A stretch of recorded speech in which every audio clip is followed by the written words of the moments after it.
Hi there. So, on the 23rd of April, the French presidential elections are due to occur. These elections are really, really important, not just for France, but for us here in Britain, for the EU, and potentially even the world as well. They're really setting a tone as to the political skew that's going on at the minute regarding the left, the right, the centre, nationalism and globalism. So I'm just going to kind of talk about what's going on with them quickly and who I think could potentially win. Now, me as a Brexiter, I personally would prefer that Marine Le Pen wins. Number one, she's a Eurosceptic. Number two, she's been very supportive of Brexit. Number three, she's quite nationalist. And number four, she's willing to stand up to Islamic terror that seems to be such an ignored issue in France. There have been so many attacks in 2016, and these seem to be carrying on into 2017. But I'll talk about this a wee bit later on. So the first thing to look over are the polls. So officially in France, the polls have to close on the 21st of April.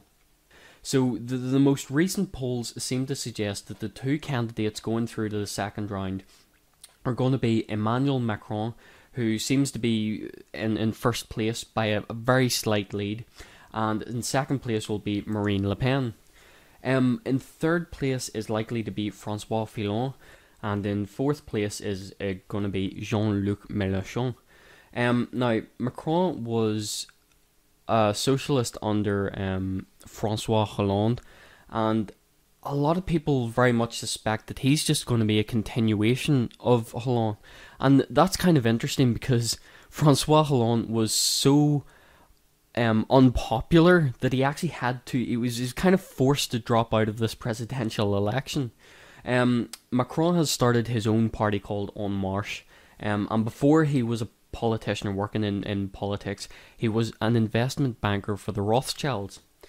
So you can imagine he's very, very establishment, pro-EU, and just kind of a continuation of what's going on in France at the minute. He's also pretty anti-Brexit. I'll talk about that later on, but he's pretty anti-Brexit, so he is, and pro-EU. So he's not the person I want to win this election. Now, Marine Le Pen, I'm sure you're all familiar with her. There's not really much to say. I have done a couple of other videos on her before if you want to learn a bit more background on her, but yeah, so she's the leader of Front National. She became the president of it in 2011, and she just changed it completely. It was this far right wing, almost anti-Semitic party that was run by her father, Jean-Marie Le Pen, and it had a very, very bad reputation. But when she came in, she worked very, very hard to de-demonize the party and really soften its image and make it more moderate and accessible to the French voters. François Fillon is the Republican candidate. He was previously tipped to be the winner of the French presidential election, and he was doing very, very well, polling quite consistently ahead, up until there was a scandal involving his wife where she was paid money by the government, claiming that she was an aide, but it turns out that, they suspect she wasn't an aide and that she didn't actually do government work, and there's an investigation going on to that, and that has damaged him so much that he's fallen down from first place. He had fallen quite a bit further, but he seems to have risen up in popularity recently, but I don't think it's going to be enough to let him advance to the next round. I think that's him knocked out, along with Jean-Luc Mélenchon. Now, the interesting thing about Jean-Luc Mélenchon is a lot of people have referred to him as a sort of communist, so it's interesting to see that we have people referring to Marine Le Pen on the far right, and then we have sort of this anti-establishment far leftist coming into it as well. And he's risen quite a bit in popularity very, very recently, but I'll talk a wee bit about that in a bit. Now, the one thing that these polls haven't shown is the changes since the terrorist attack on Thursday night. Now, of course, the polls closed on the 21st. No official polls are allowed to be released, so we can't see how the French voters have reacted to this terrorist attack where a police officer was shot and killed and two other police officers were injured. Now, of course, Marine Le Pen has been talking very much about clamping down on Islamic terror and deporting criminals and basically control on immigration. And granted how much France has been going through regarding Islamic terror, the amount of terrorist attacks in 2016 is ridiculous, and the scale of them. But and comparatively, this one where only one officer was killed, it's not as big as the Charlie Hebdo shootings, for example. But I still think so close to the election, it could bear an impact on the results. It might even push Marine Le Pen into first place going into the second round. Now, Marine Le Pen is down. She was in first for quite a while. She had quite a consistent polling. She was sitting in first place, and she's had that much longer term continued support. She has a strong base there, and it's only sort of recently that Macron has sort of caught up to her and even sort of, and I said he's overtaken, but by a slight lead. And you have to remember that France is really been against Marine Le Pen. Hell, everyone's been against Marine Le Pen by the seams of it. The EU, France, all the Democrats and liberals throughout the world, they all seem to be really against her. It's just been months and months of negative coverage on her. Same thing with Brexit and the same thing with Trump. I mean, we've had, for example, EU lawmakers who stripped Marine Le Pen of her immunity for tweeting pictures of ISIS violence. And this was a long time ago too. Martin Schulz has also said that the idea of Marine Le Pen winning is unthinkable. That woman who wants to become president of France would win an election. It's unthinkable, I think. Unthinkable, definitely not going to happen in your opinion, Marine Le Pen. You're relaxed about the French presidential election. She will never win, absolutely sure. Would you bet on that, though? Yes. French and European banks refused to give Marine Le Pen a loan to fund her campaign. It's interesting because they give other candidates who were less likely to win loans to fund their campaigns. So it seems to suggest it's not about the risk factor, it's about the politics, which in a sense is quite discriminatory. And in the end, Marine Le Pen had to go to a Russian bank because those were the only ones who were willing to give her money. And of course, the media jumped all over this and tried to accuse her of being a puppet of Putin, and she was working with the Russians, so on and so forth. You know how the left media just loves to scapegoat Russia at the minute. But Marine Le Pen was forthfront about this. She was honest. She said, yeah, the Russians gave me a loan because they were the only ones who would do it. It just shows you how they twist things, how the media loves to, take a situation like this and just use it against her. And it was not Marine Le Pen's fault at all. But it just carries on. I mean, there's been posters and everything just anti-Marine Le Pen, this, that, and the other. There's been a movie that was made against Marine Le Pen and the Front National. And of course, it's not just the politicians and the media. There's also protests, and some of these protests have turned quite violent. The Front National headquarter was attacked with a Molotov cocktail on the 13th of April. French news agency AFP said that the group called Combat Xenophobia was responsible for this. The party has asked the police for standing surveillance around the headquarters, but they've refused to give it. And this is despite the Front National being regarded as a designated target by ISIS. Many protests at Front National rallies have ended up in violence, no doubt caused by Antifa who were present at them. The police have shown up in riot gear and have on a couple of occasions had to use tear gas.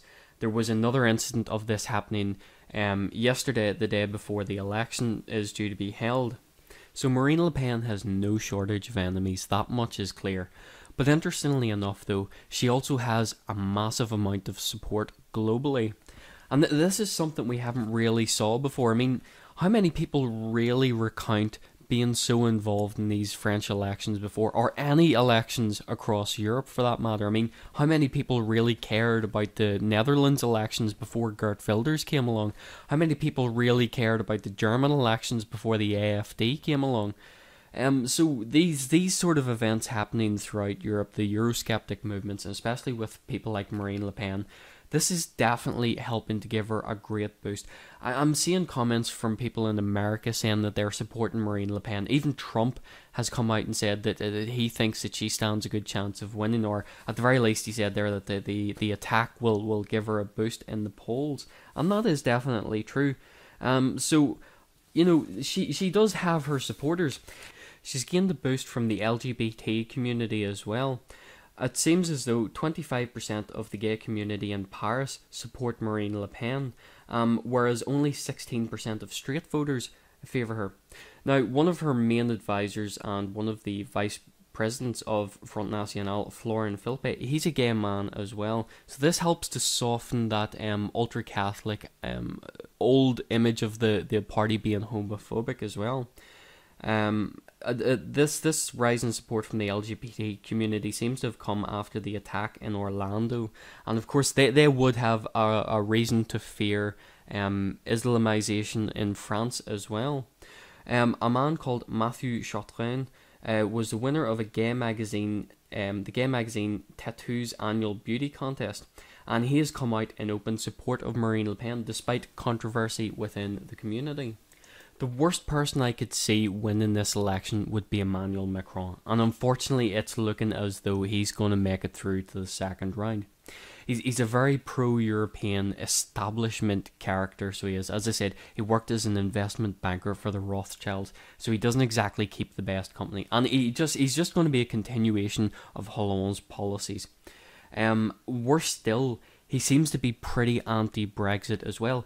If your government decides to organize a Brexit, I will be pretty tough on it, because I think it can be tough on it. Yes, because we have to preserve the rest of the European Union. Theresa May invited him to speak at Downing Street, and he just took the opportunity essentially to slur Brexiters. He said, "In the current environment, when extremes and anti-globalization wins elections, that is probably the best moment for France to decide to do the opposite." He was standing at Downing Street when he said he wanted banks, talents, researchers, academics to move across the channel after Britain leaves the EU, and that his programmes would include a series of initiatives to get talented people in research and lots of fields working here to come to France. So in other words, he just blatantly said he wants to steal our talent. He wants to steal, our bankers, our researchers, anyone of skilled working, anyone of importance really. So he kind of made it out as if he wants to punish Britain for Brexit, and that doesn't surprise me at all. But that's something that I would fear if Macron actually does win this election, is that he is going to make it very, very difficult for us in Britain here. And France already does not like us leaving.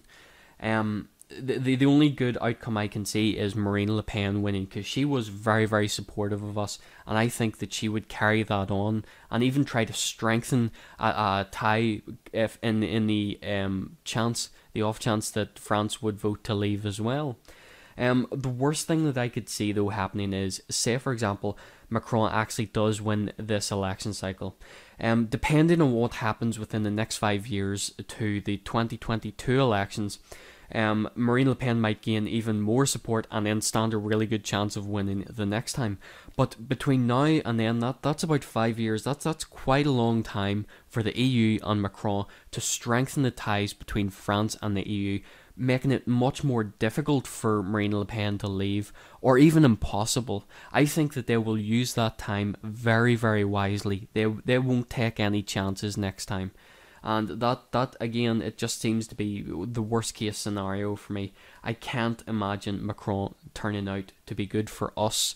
And then he's also pretty, as I said, he's pro-globalist as well. So it's not just us. It's this whole open borders everywhere. We have to eliminate nationalities and take down borders and just let everyone go everywhere, and screw national sovereignty. I am completely against that, and I just can't think of a good situation with Macron winning this election. But the thing is, people seem to be voting for Macron for anti-Marine Le Pen reasons. That doesn't necessarily mean that they support his policies. So he mightn't actually have a backing within the French Parliament. That, and the fact that he started a new party of his own, which hasn't been tested in elections yet. So he might not have any backing in the next parliamentary elections in France. So he could be, hopefully, a lame duck president, where he won't actually be able to get any laws passed or really be able to do anything of significance, which I hope would be the case, and that might help limit the damage that he might be able to cause. And like I said before, people seem to be voting for him for anti-Marine Le Pen reasons. And once they maybe take a look at his actual policies, they might just see that he's a continuation of the of Hollande's government, really, and that he is just the establishment, essentially. And the reason I bring that up is because Mélenchon, of course, he's from the far left. Some people have referred to him as some sort of communist. And his rise in support seems to have coincided with a bit of a dip in Marine Le Pen's support. And this seems to suggest that there are lots of anti-establishment people out there, and maybe they just didn't find the far-right label that seems to be attributed with Marine Le Pen appealing. So when a far-left anti-establishment candidate came up, they decided to go for him instead. And possibly when this goes into the second round and it's just the establishment candidate Macron and the anti-establishment candidate Le Pen, it's likely that they'll not really care about the left-right thing.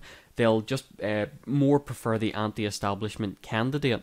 And hopefully some of those voters from Mélenchon will translate back to Marine Le Pen, and she'll gain a bit of support from that again. Some people have suggested, though, that Macron might gain some of his more socialist voters, but we'll just have to wait and see how that turns out.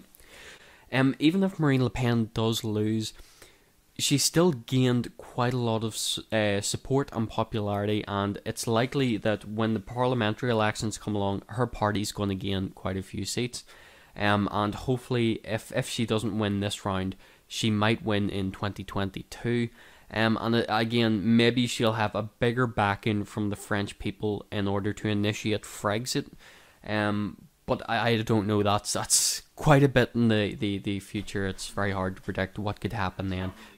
Thanks for watching.